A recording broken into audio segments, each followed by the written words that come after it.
La sociedad nos interpela constantemente con preguntas del tipo, ¿por qué no? ¿Por qué no te casás? ¿Por qué no tenés hijos? ¿Por qué no te gusta el fútbol? Es una pregunta un tanto pretenciosa, como que si quisiera corregirnos la vida, ¿no? Encauzarnos una vida que en realidad parece perdida. Tenía una prima que cuando tenía 20 me preguntaba, ¿y Gaby, para cuándo? ¿Para cuándo te casás? ¿Para cuándo los hijos? Y la verdad le decía, no necesito casarme, no quiero tener hijos. Acordate que cuando cumplas 27 te van a venir las ganas. La verdad que no llegaba a esa edad. ¿Y para cuándo? No. Lo mismo, ya te lo dije, a los 20 y pico te dije, sigo pensando igual.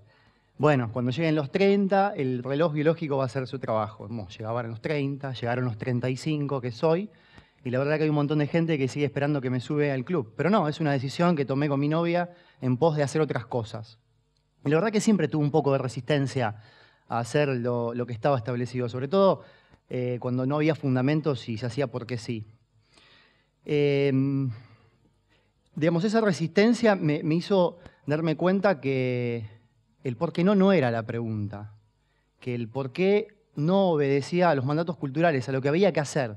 Entonces, de tanto escuchar el por qué no, decidí borrarle el no y que me quede el por qué desde la curiosidad, desde interpelar la realidad. Como los chicos de 4 años que todo lo preguntan, ¿por qué el cielo es celeste? ¿Por qué los perros ladran? ¿Por qué si soy nena no puedo jugar con autitos? El por qué constantemente. Y en ese momento me di cuenta que llené mi vida de porqués, de la curiosidad, de querer entender la realidad. Y ahí es cuando me aparece el primer síntoma de esta enfermedad del emprendedorismo, que es el inconformismo. El inconformismo entendido no desde la queja, ¿no? Que tenemos todos un posgrado en Argentina de la queja, sino entendida desde las ganas de mejorar. Primero empecé conmigo, me quise mejorar yo, mis capacidades intelectuales, emocionales, etcétera. Pero después empecé a ir a lo otro. Cuando ya estaba sólido, entendía lo que me movilizaba, ahí empecé a observar lo que podía mejorar. En ese camino, digamos, esa lección, yo me sentí empoderado, porque era mi personalidad, sí, pero me creí actor del cambio. Y la verdad que no fue gracias a la educación primaria y secundaria. Es un sistema obsoleto, verticalista, que normaliza a las personas, que nos hace a todos iguales, que nos estereotipa. Y la verdad que en ese camino no fomenta la creatividad, pero sobre todo nos hace ser obedientes al sistema. ¿Se acuerdan los dictados de palabras? Más ridículo que eso es el dictado del libro. Estaba el libro, el manual, pero nos hacían dar el dictado igual, copiando, porque nos aleccionaban en la tarea de ser obedientes, los dictados.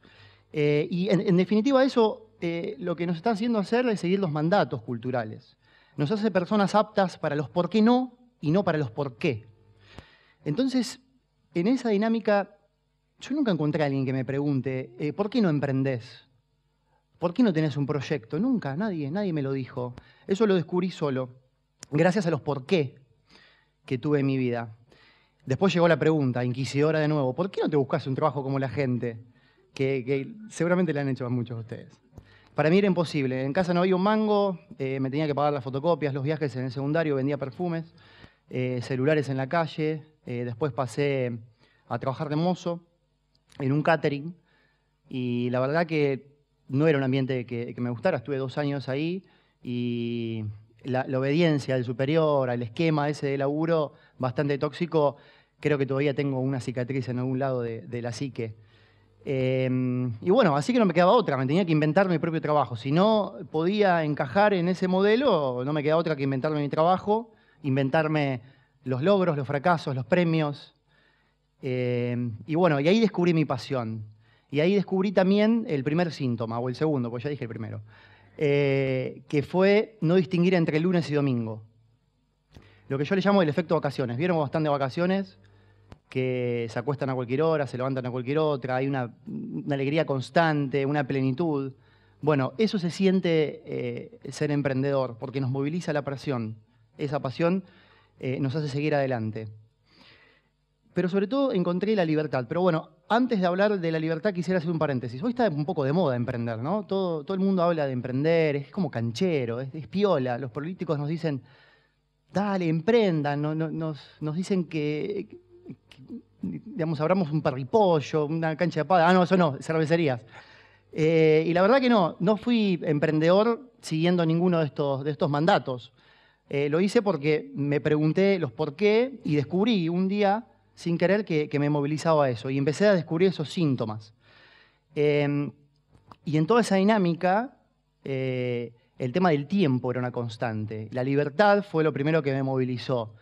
Pero esa libertad de manejar el tiempo, gestionar los recursos, de tener libertad financiera, pero el tiempo es un poco capcioso, porque en realidad gestionamos el tiempo, pero muchas veces estamos laburando 16 horas, 18, el doble, el triple de cualquier trabajador.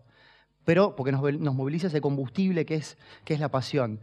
Y la gestión del tiempo, ¿no? Es toda una dicotomía, porque yo le llamo el just in time, pero no en los términos de la ingeniería industrial japonesa, sino el justo a tiempo llegamos de pedo. Ya en la facultad nos enseñan y aprendemos a llegar justo a tiempo. Y los argentinos, que somos expertos en hacer todo el momento, estamos apresurados en la calle, caminando, estamos siendo muy poco eficientes con el tiempo. Pero de la tarea anterior, como dice mi socio Gastón, así, bueno, ¿cómo es emprender en Argentina? Emocionante, es emocionante.